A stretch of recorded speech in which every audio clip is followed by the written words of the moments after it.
But then you look at it, it hit, I think, 69,000 this year is the high Bitcoin hit. Do you think it's possible? You mentioned gold. Do you think it's possible it reaches very high numbers, like 1 million that some people talk about? I don't think that's possible, because the way I look at it is there's a certain amount of it, and there's a certain amount of gold. I'll use gold as a benchmark.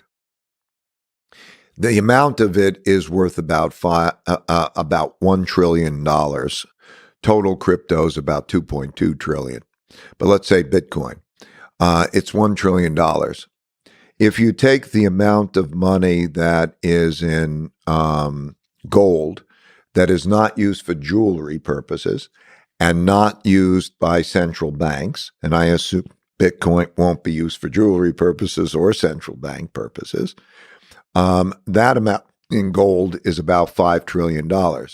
So right now, if you were to have a portfolio that has gold and crypto, gold and Bitcoin, it's worth about 20% of the value of gold.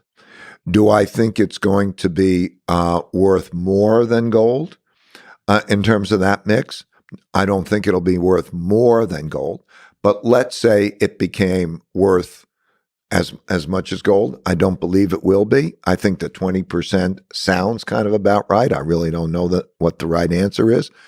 And then there's the question of what is all of that pool of money, that, let's say, gold and gold equivalents, relative to everything else. Does it go from, let's call it 6, 7, 8 trillion to 16 trillion? Maybe it could double. It depends what it is in the world environment.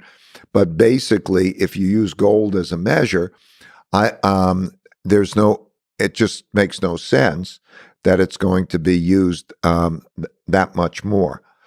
Am I sure about that? I'm not sure about anything.